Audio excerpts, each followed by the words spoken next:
Salut, c'est Clément Viktorovitch et vous regardez ClickTalk. Let's go. Walk it like I talk it. Walk it like I talk it. You walk it like I talk it. Walk it like I talk it. Hey. Salut Clément, ça va? Ça va très bien, Cyril. Je suis ravi d'être ici, à la place de l'invité plutôt qu'à celle du chroniqueur. C'est un plaisir et un honneur. Est-ce que tu reconnais le plateau? Est-ce que c'est pas bizarre d'être sur ce plateau avec toutes les lumières éteintes, pas de public, pas d'oreillettes?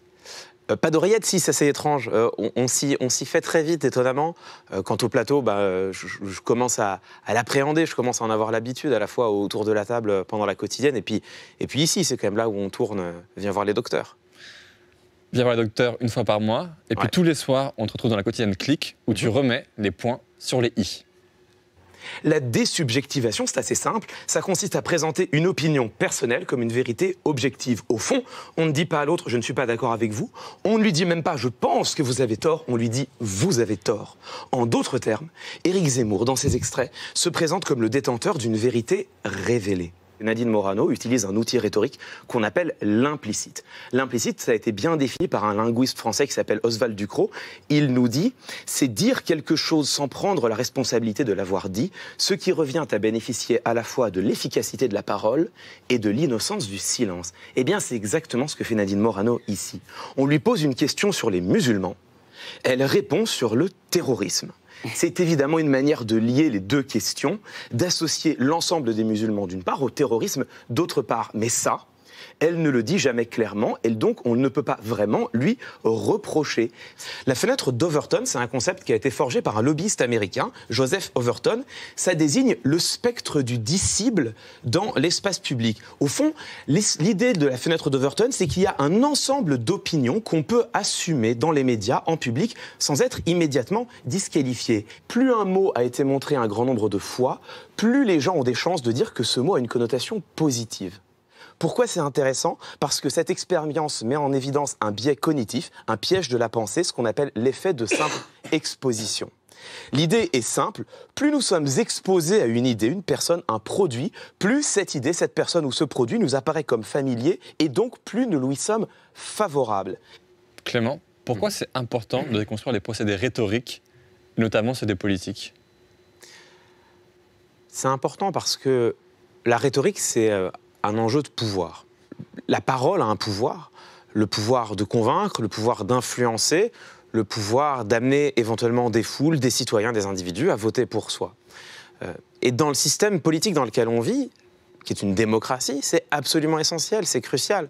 Au fond, la démocratie, il y a une manière de la définir qui est la manière la plus simple, la plus minimale, certains diraient la plus pessimiste. Ça consiste à dire que la démocratie, c'est le régime dans lequel les citoyens votent à intervalles réguliers pour élire leurs dirigeants. Si on veut être vraiment très pessimiste, on dit que c'est le régime dans lequel on vote à intervalles réguliers pour élire notre tyran. Bon, une fois qu'on a dit ça, on a dit que dans ce système, les citoyens doivent au minimum, ils doivent être capables de décrypter les discours qui leur sont proposés, les argumentations qui leur sont soumises, afin de voter de manière éclairée, afin de voter de la manière la plus aiguisée, la plus critique possible. Et ça, ça s'apprend. Et l'apprentissage de cela, c'est la rhétorique. Donc, au fond, enseigner la rhétorique, démocratiser ces concepts, pour moi, c'est faire vivre la démocratie. Toi, ton goût à toi pour la rhétorique, il remonte à quand? Mon goût à moi pour la rhétorique, en fait, au-delà de ça, mon goût pour le langage, il est très ancien. Aussi loin que je me souvienne, moi j'ai toujours aimé les mots, j'ai toujours aimé la parole, j'ai toujours aimé jongler avec les phrases. D'où ça vient, je ne sais pas exactement. Ce que je sais, c'est que je viens d'une famille dans laquelle ma mère est passionnée de littérature, mon père c'est un passionné de musique, et quand on y réfléchit, la rhétorique, les mots mis à l'oral, ce sont aussi des mots mis en musique, et donc je pense qu'il y a quelque chose de cet ordre-là. Et moi j'ai une mère qui est institutrice dans la tradition républicaine, donc très ancrée dans cette idée que le doute est crucial, qu'il faut tout remettre en question, que rien ne va de soi, et que c'est notre esprit critique qui doit nous amener à savoir si on accepte ou non ce qui nous est proposé. Ce qui a fait de moi, je pense, un gamin assez chiant, y compris dès l'école primaire. Je faisais partie des mômes qui essayent de remettre en question, donc qui râlent un peu, qui critiquent. Et la rhétorique, c'est ça, au fond. La rhétorique, c'est essayer de mettre à distance les discours et les arguments qui nous sont soumis, non pas parce qu'ils seraient tous manipulatoires.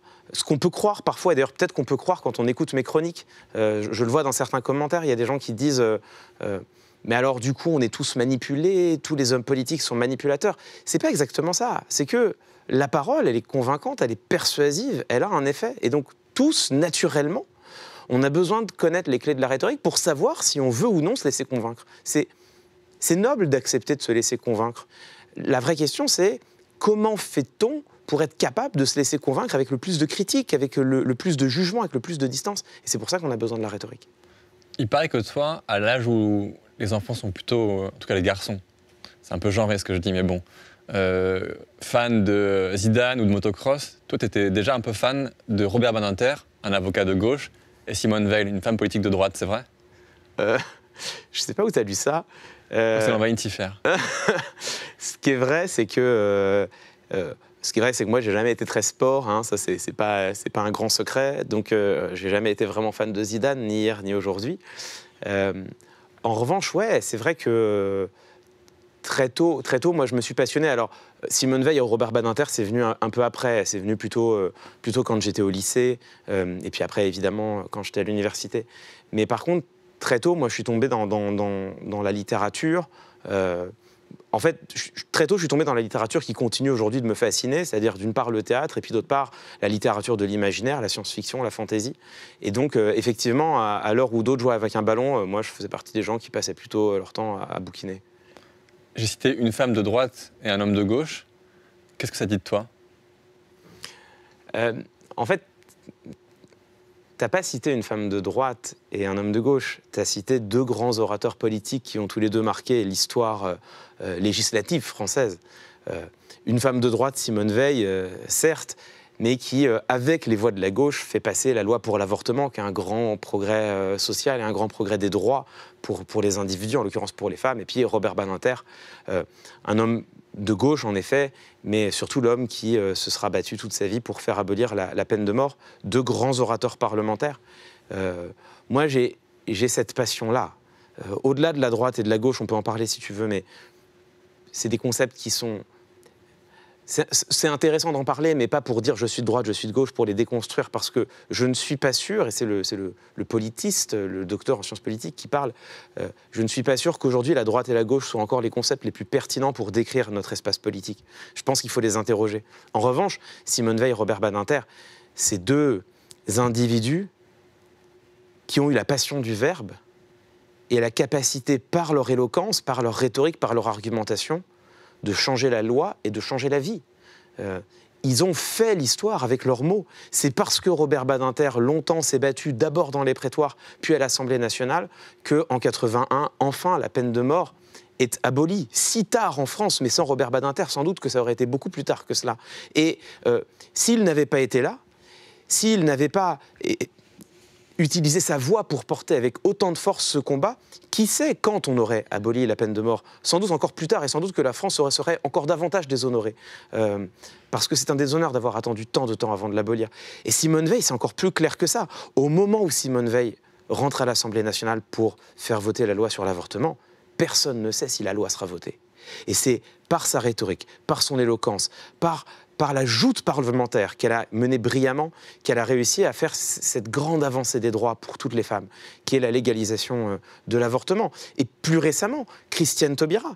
Christiane Taubira qui s'est battue, on se souvient de son combat à l'Assemblée nationale, pour faire voter l'extension du mariage à tous les couples, y compris aux couples de même sexe. Et là aussi, quand le débat parlementaire s'ouvre, il est âpre, il est difficile, et c'est en partie par son argumentation qu'elle a réussi à obtenir cette extension des droits. Et ça, moi, j'en ai la passion. Voilà, des hommes et des femmes que j'admire parce qu'ils montrent qu'on peut, avec ses mots, avec ses arguments, avec sa rhétorique, on peut un petit peu changer les choses. La rhétorique, aujourd'hui, tu l'enseignes sur le plateau de Click tous les soirs et à l'Institut d'études politiques de Paris. À Sciences Po Paris. Sciences Po Paris. Comment toi, tu l'as apprise? Est-ce que ça s'apprend à l'école, la rhétorique? La rhétorique, déjà, je vais répondre à ta question, qui est une excellente question, mais avant...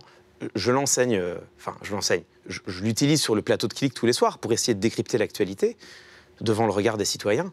Je l'enseigne à Sciences Po Paris, effectivement, dans un très bel établissement où je suis très fier d'enseigner, où j'ai moi-même fait ma thèse, mais où je l'enseigne à des citoyens des jeunes citoyens qui, sociologiquement, sont des privilégiés. catégories socio-professionnelles de Sciences Po, c'est plutôt des catégories aisées. Je l'enseigne pas que là, ce serait irresponsable selon moi de n'enseigner la rhétorique qu'à Sciences Po.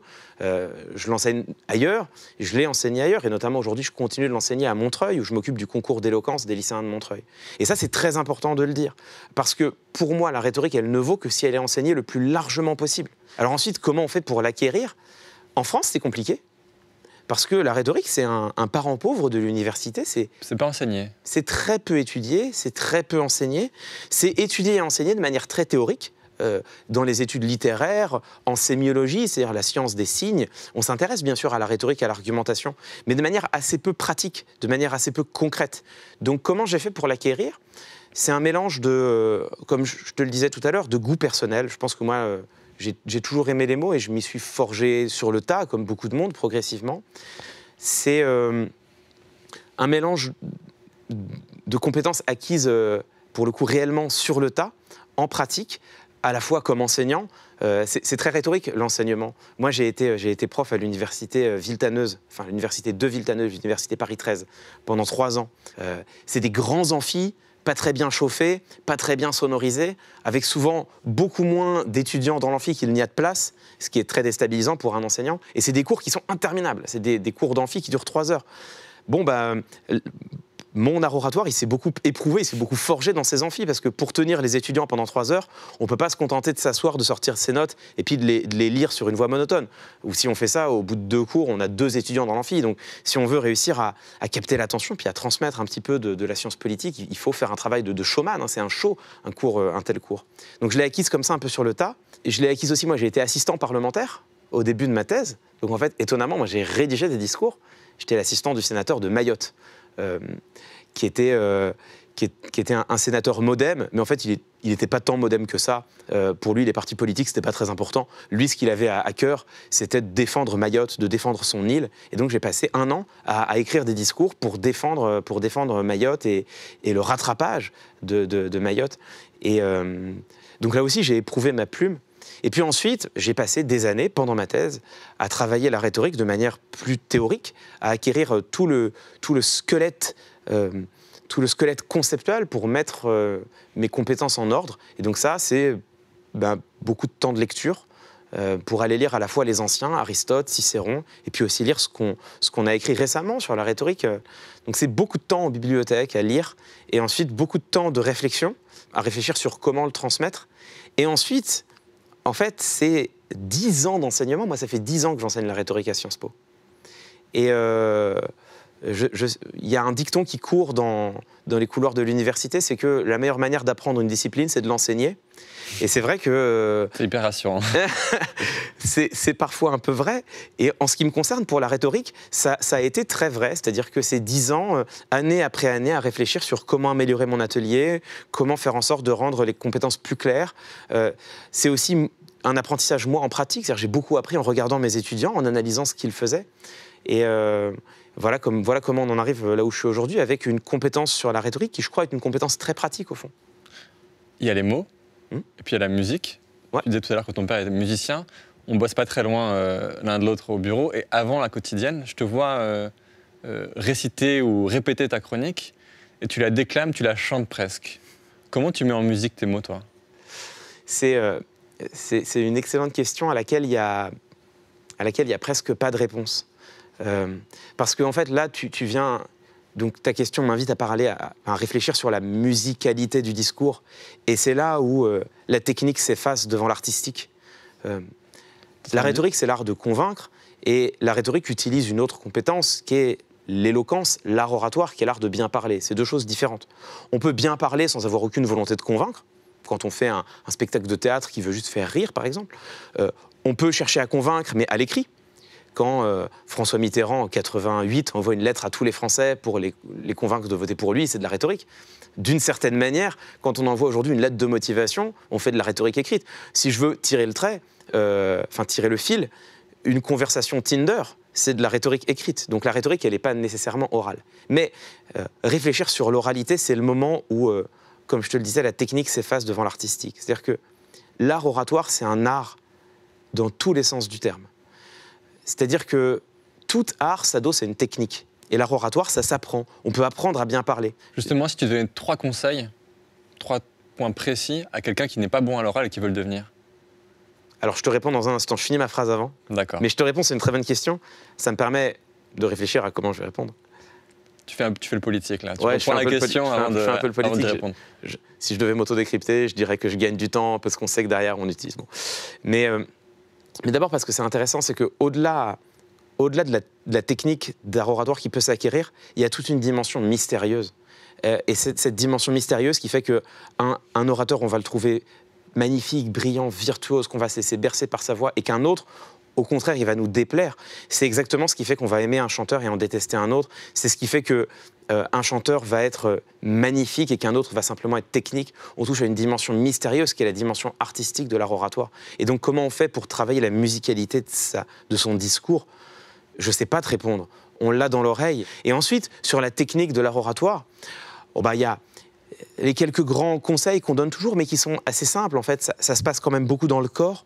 C'est un travail de la verticalité. Et c'est intéressant parce que c'est un travail qu'en fait les musiciens connaissent bien, parce que la posture de l'orateur, c'est une posture qui est très proche de celle du violoniste ou du chanteur, ou de l'acteur de théâtre d'ailleurs. Donc il y a quelque chose qui est dans le corps, qui est dans la verticalité du corps, dans une forme de détente et de décontraction, alliée malgré tout à une grande verticalité, une grande stabilité. Donc ça, c'est peut-être la première chose. La deuxième, en fait, et c'est tout un paradoxe, c'est que la grande force de l'orateur, c'est son silence. Vraiment, la première chose à apprendre, c'est à se taire quand on prend la parole en public, et c'est à utiliser le silence pour rythmer notre parole, pour créer un peu de suspense, pour donner de la gravité, jouer sur des effets. Là, il y a quelque chose là aussi de très mystérieux, parce que si tu me posais la question comment je sais qu'un silence il a duré assez longtemps, je te dirais, j'en sais rien, il faut le sentir. Le troisième conseil, je dirais que c'est d'être très à l'écoute des auditeurs qu'on a en face de soi, à l'écoute du contexte. Il n'y a pas de bonne prise de parole en public. Il n'y a que des bonnes prises de parole au bon endroit. Et être un bon orateur, c'est avant tout savoir s'adapter au lieu dans lequel on parle, à l'espace qui est autour de nous, à nos auditeurs, à qui ils sont, où ils sont placés.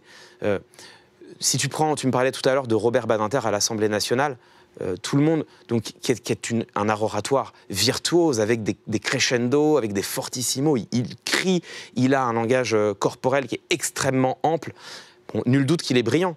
Tu mettrais le même Robert Badinter dans un dîner de famille, mais tout le monde se demanderait s'il n'est pas un peu psychotique en se disant « mais qu'est-ce qu'il a celui-là à faire des grands mots, à hurler et à faire des gestes ?» Ce serait totalement inapproprié. Donc vraiment, ces 3 conseils-là, d'une part, travailler son maintien corporel, d'autre part, conquérir le silence et puis être à l'écoute du contexte, c'est déjà peut-être les 3 premiers grands secrets d'un orateur. Est-ce que c'est ces 3 conseils-là que tu as toi-même mis en pratique quand tu t'es retrouvé sur le plateau de Pascal Praud? Est-ce que le silence, ça marche chez Pascal Praud? Paradoxalement, oui. Paradoxalement, oui. En fait, le plateau de Pascal Praud, c'est un dîner de famille animé. Mais il a lui-même conçu son émission comme cela. C'est une réunion particulièrement musclée, ou un plateau télé spécifiquement ou particulièrement enlevé.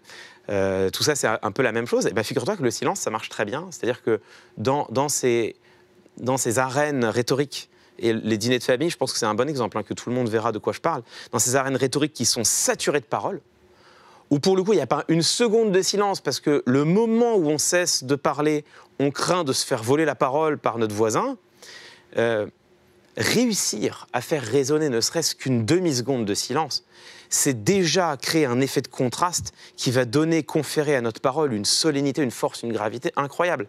Et en l'occurrence, sur un plateau télé, réussir à prendre la parole en disant « Mais attendez, j'aimerais sur ce point-là dire une chose. Ce qu'il faut savoir, ce silence-là, si tu l'as, tu as déjà gagné. » Donc paradoxalement, oui, réussir à manier le silence sur un plateau comme ça, c'est justement être un brillant orateur. Toi, tu n'es pas polémiste, tu es enseignant et tu es chercheur. Mm-hmm. C'est quoi la place des chercheurs aujourd'hui à la télévision française? C'est une place qui, selon moi, et j'essaye de le dire modestement, c'est une place qui n'est pas assez visible. Moi, je crois que les chercheurs ont un apport fondamental à faire valoir dans le débat public. Parce que précisément, ils ne sont pas polémistes, parce qu'ils ne parlent pas au fil de l'eau de sujets qu'ils ne connaissent pas, parce que leur job, leur travail, c'est de créer des connaissances établies. Ça ne veut pas dire que ce qu'ils disent est vrai. Ça veut dire que ça a été élaboré avec une méthodologie éprouvée, que ça a été soumis au regard de leurs pairs, validé par une partie de leurs pairs, une partie de la communauté scientifique. Donc c'est un savoir qui a été forgé, éprouvé à l'épreuve du feu universitaire. Encore une fois, c'est pas vrai. En revanche, c'est rigoureux. Et cette parole, selon moi, elle manque désespérément. Et c'est pour ça qu'on a créé, mais ensemble d'ailleurs, hein, Viens voir les docteurs, qu'on essaye de replacer cette parole au cœur du débat public, où elle manque cruellement. Et pourquoi manque-t-elle cruellement ? Je crois que c'est en partie de la faute des médias. Et je jette la pierre à personne, parce que moi-même, j'ai fait partie, tu le rappelais à l'instant, je fais partie d'une rédaction d'une chaîne d'infos en continu. J'ai vu à quel point le temps et les moyens manquent. Et parce qu'il y a des dizaines et des dizaines et des dizaines d'heures de débat à occuper, parce qu'il y a des dizaines d'invités à caler. Et caler un chercheur, c'est difficile. Il faut identifier le spécialiste, il faut l'inviter. Souvent, en fait, il n'est pas dispo, donc il faut en trouver un autre qui va vous dire je veux bien venir, mais je veux parler que d'un sujet. On lui répond c'est dommage, dans mon émission, il y en a 3. Oui, mais je ne veux pas parler des 2 autres. Bon, comment on fait ? Est-ce qu'on va mettre un invité sur un siège qui va refuser de parler pendant les 2 tiers du débat ? Toi comme moi, on sait bien que sur un plateau de télévision, c'est compliqué. Donc, c'est vraiment compliqué d'inviter les chercheurs. Je crois aussi, et là aussi, je le dis le plus modestement possible, je crois aussi qu'il y a un travail à faire du côté des universitaires. Les universitaires ont un art oratoire qui est très adapté au contexte dans lequel ils parlent, c'est-à-dire des amphithéâtres, des colloques, où ça fonctionne bien, mais c'est une parole qui souvent s'étire sur un temps très long, qui a besoin d'être extrêmement précise, et qui donc a besoin de formats qui sont des formats très longs, justement, très larges.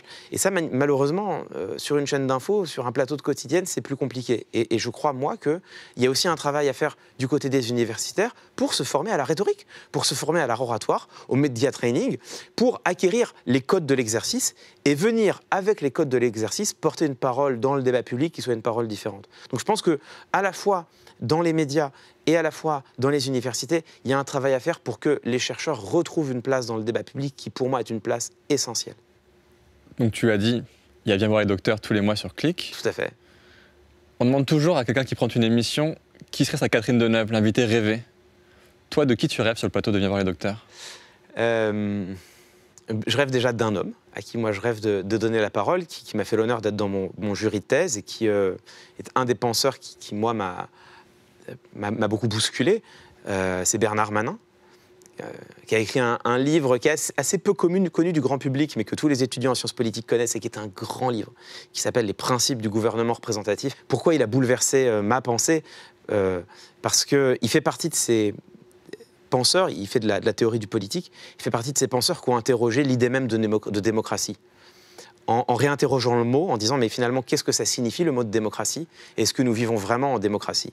Et la conclusion de son livre, spoiler pour ceux qui ne l'ont pas encore lu, et la conclusion de son livre c'est de dire moi je crois que le régime dans lequel on vit, c'est pas vraiment une démocratie, le mot est peut-être mal choisi, je préférais qu'on l'appelle un gouvernement représentatif.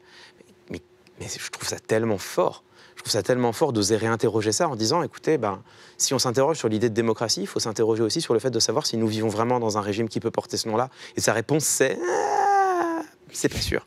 Et moi, cette idée de réfléchir à comment aller vers une démocratisation de la démocratie, comment aller vers une véritable démocratie participative, ou à minima au moins une véritable démocratie délibérative, c'est la question qui me passionne.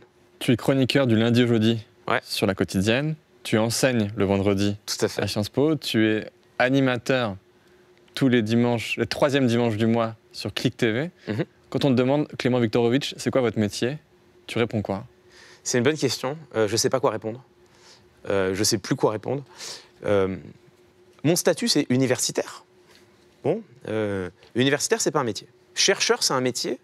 Je le suis plus parce que chercheur, c'est un métier très concret. Être chercheur, c'est passer 8 heures par jour en bibliothèque, à lire des livres, écrire des articles et aller les soumettre en colloque. Moi, c'est plus que je l'ai fait pendant 6 ans, c'est plus ce que je fais aujourd'hui. Donc, je suis plus chercheur.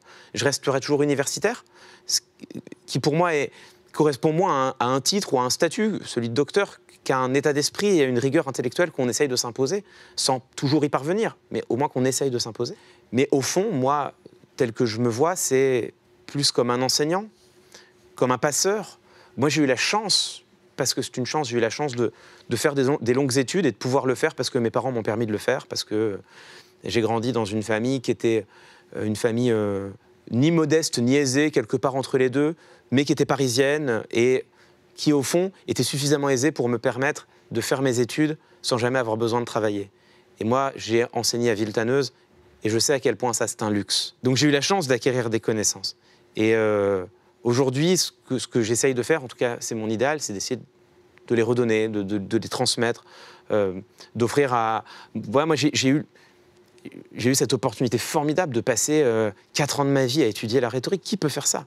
Qui peut passer 4 ans de sa vie parce qu'on est payé par l'université française pour faire sa thèse ? Qui peut se payer le luxe de passer 4 ans à bosser la rhétorique, à acquérir des connaissances ?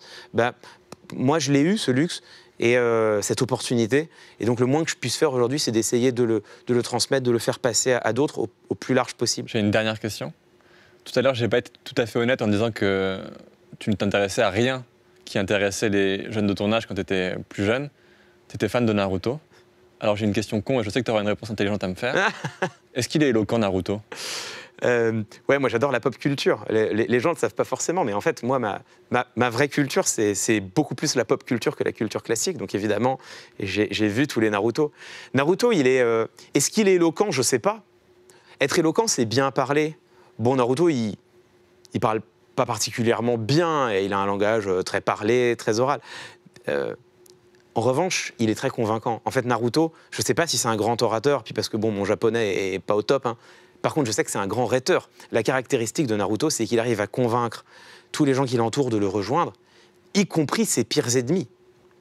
D'ailleurs, c'est un stéréotype qui revient souvent dans les shonen. Le héros qui, finalement, plus que vaincre ses ennemis, parvient à les convaincre. C'est Sangoku qui réussit à rallier Vegeta, c'est Naruto qui réussit à rallier Pain, et même à la fin à rallier Sasuke. Et donc, pour réussir ça, il faut être extrêmement convaincant. Et comment ces héros sont-ils convaincants ? Que ce soit Naruto ou Sangoku, ils sont convaincants par leur authenticité. Ils parlent avec leur cœur, ils parlent vrai, et en parlant vrai, ils parviennent à convaincre. Et bien, ce qui est beau, et ce qui est un peu rassurant, c'est qu'on retrouve ça dans la rhétorique. En fait, c'est un mot qui court, mais il est très largement vrai. Les discours les plus convaincants sont souvent les discours les plus convaincus, c'est-à-dire les discours les plus vrais. Et ça, c'est ce qui fait que la rhétorique est une si belle discipline, et c'est aussi quelque chose de rassurant, parce que c'est l'un des garde-fous qui nous prémunissent contre la manipulation. C'est pas si simple que ça de manipuler. Il faut réussir à être vrai. Walk it like I talk it, walk it like I talk it, walk it like I talk it, walk it like I talk it, ayy.